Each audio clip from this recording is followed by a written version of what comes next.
क्या सम्राट चौधरी और नीतीश कुमार के बीच दूरी और भी ज्यादा बढ़ गई है? क्या सम्राट चौधरी से वास्तव में नीतीश कुमार नाराज है? क्या सम्राट चौधरी को आज के कार्यक्रम यानी जेपी गंगा घाट के गाय घाट से कंगन घाट तक के जो पथांस का लोकार्पण हुआ है उसमें सम्राट चौधरी को नहीं बुलाया गया था? इन तमाम चीजों पर हम आपको आज अपडेट देने जा रहे हैं, अंदर की सियासत को बताने जा रहे हैं, अंदर क्या कुछ चल रहा है उसको आपके सामने हम बताने जा रहे हैं, साझा करने आए हुए हैं। नमस्कार, आप देख रहे हैं फाइनल पोस्ट। मेरा नाम पुरुषोत्तम है। देखिए, सम्राट चौधरी और नीतीश कुमार के बीच बढ़ती दूरी को लेकर के बहुत सारे न्यूज चैनल्स ये न्यूज चला रहे हैं कि अब भाजपा बिहार के प्रदेश अध्यक्ष उप मुख्यमंत्री सम्राट चौधरी और माननीय मुख्यमंत्री नीतीश कुमार में सब कुछ ठीक नहीं है। नीतीश कुमार सम्राट चौधरी से नाराज है। आपने देखा कि खबर तो ये भी सामने आई कि नीतीश ने दिखाई आंख तो सम्राट चौधरी ने उतार दी अपनी पगड़ी। ये तमाम खबर आपने देखा, लेकिन क्या वास्तव में सम्राट चौधरी और नीतीश कुमार के बीच दूरी बढ़ गई है? तो आज जो कुछ भी हुआ उसको देखने और समझने के बाद ये थोड़ा थोड़ा तो समझ में आने लगा है कि सब कुछ वास्तव में ठीक नहीं चल रहा है। देखिए, आज यानी 10 जुलाई को जेपी गंगा घाट के गाय घाट से कंगन घाट तक के पथांस का लोकार्पण किया गया। यानी 12.1 किलोमीटर से 15.5 किलोमीटर के पथांस का लोकार्पण नीतीश कुमार के द्वारा किया गया।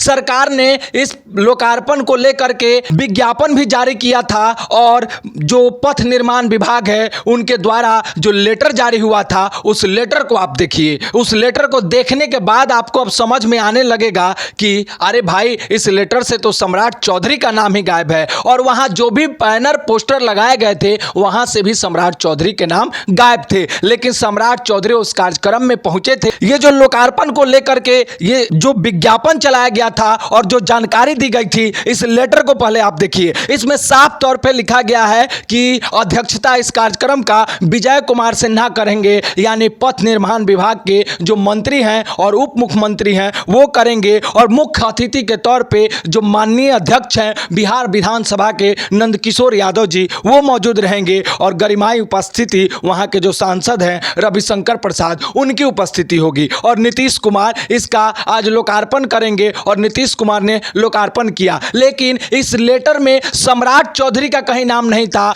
और सम्राट चौधरी का न किसी पोस्टर पे, न किसी बैनर पे, और कार्यक्रम के किसी भी लेटर पे कहीं भी नाम नहीं था। तो क्या सम्राट चौधरी बिन बुलाए वहां पहुंचे थे? जब नीतीश कुमार पुल निर्माण एजेंसी के प्रतिनिधि से बात कर रहे हैं तो आप देखेंगे कि सम्राट चौधरी पीछे खड़े हैं, और ये देखेंगे कि नीतीश कुमार और सम्राट चौधरी में एक बढ़ती हुई दूरी है। विजय कुमार सिन्हा के साथ नीतीश कुमार अच्छे तरह से रूबरू होते हुए नजर आ रहे हैं। तो ये फिगर, ये वीडियो और आज के कार्यक्रम की जो गरिमाई उपस्थिति थी, आज के कार्यक्रम में जो लोग भी पहुंचे थे, उस कार्यक्रम में सम्राट चौधरी का नाम नहीं होना ये कहीं ना कहीं जाहिर करता है, कहीं ना कहीं ये दिखाता है कि सब कुछ ठीक नहीं चल रहा है। यानी वास्तव में नीतीश कुमार सम्राट चौधरी से नाराज है। हालांकि ऐसा तो बिल्कुल नहीं हो सकता है कि सम्राट चौधरी को कार्यक्रम में नहीं बुलाया गया हो। सम्राट चौधरी को जरूर बुलाया गया होगा,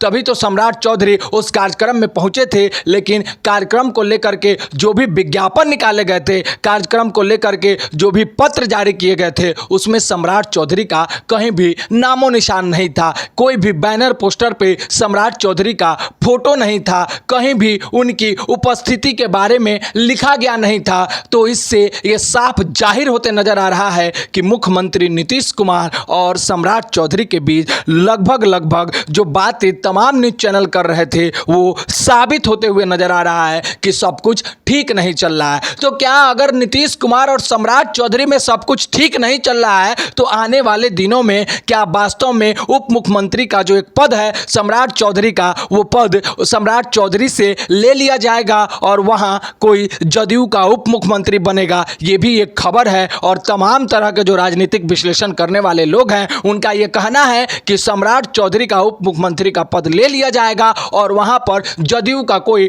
उप मुख्यमंत्री बनेगा, क्योंकि नीतीश कुमार ने यह साफ तौर पर, यानी जदयू की डील भाजपा के साथ साफ तौर पे यही हुई है कि सेंट्रल के राजनीति में, यानी सेंट्रल पॉलिटिक्स में हम हस्तक्षेप नहीं करेंगे तो बिहार के पॉलिटिक्स में आप भी हस्तक्षेप नहीं कीजिएगा। इसका जीता जागता उदाहरण ये भी है कि आपने देखा कि दो दो राज्यसभा की सीट खाली हुई और एक पर उपेंद्र कुशवाहा को भेजा गया और दूसरी सीट भी भाजपा के गोद में दे दी गई, भाजपा के पाले में फेंक दिया गया कि आप जिसको मन करे राज्यसभा सीट पर आप उनको ले जाइए, हमें इससे मतलब नहीं है। लेकिन आगामी विधान परिषद की जो सीट खाली होने वाली है उस पर जदयू का ही कोई ना कोई उम्मीदवार होगा। यानी इससे भी यह साफ नजर आने लगा है कि बिहार के पॉलिटिक्स में नीतीश कुमार किसी तरह का कोई भी हस्तक्षेप नहीं चाहते हैं। बिहार के पॉलिटिक्स में नीतीश कुमार फिर से उसी रूप में आ रहे हैं जिस तरह से उनका टेन्योर 2005 से 2010 तक का था। तो ये बिहार के जनता के लिए भी खुशी की खबर है कि माननीय मुख्यमंत्री नीतीश कुमार उस रूप में नजर आ रहे हैं जो उन्होंने 2005 से लेकर 2010 तक का उनका रूप था, उसी तरह से अब काम करते नजर आ रहे हैं। तो इस कार्यकाल में बिहार का विकास होना तो एकदम जायज है, बिहार का विकास तो होकर के ही दम लेगा। और लेकिन इस बीच सियासत के गलियारों से जो खबर निकल करके सामने आ रही है कि वास्तव में सम्राट चौधरी के साथ नीतीश कुमार का सब कुछ ठीक नहीं है, तालमेल बैठता हुआ नजर नहीं आ रहा है। अंदर क्या कुछ चल रहा है, क्या कुछ हो रहा है, सम्राट चौधरी की जो उप मुख्यमंत्री की कुर्सी है या फिर बिहार भाजपा के जो प्रदेश अध्यक्ष की कुर्सी है, दोनों में से कौन सी कुर्सी को सम्राट चौधरी को त्यागना पड़ेगा और उस कुर्सी पर कौन बैठेगा, ये भी देखना बड़ा दिलचस्प होगा। अगर आपको भी लगता है कि दाल में कुछ काला है, कुछ तो खिचड़ी पक रही है, तो कमेंट में अपनी राय जरूर रखिएगा। तब तक देखते रहिए फाइनल पोस्ट। पुरुषोत्तम को दीजिए इजाजत। बहुत बहुत धन्यवाद।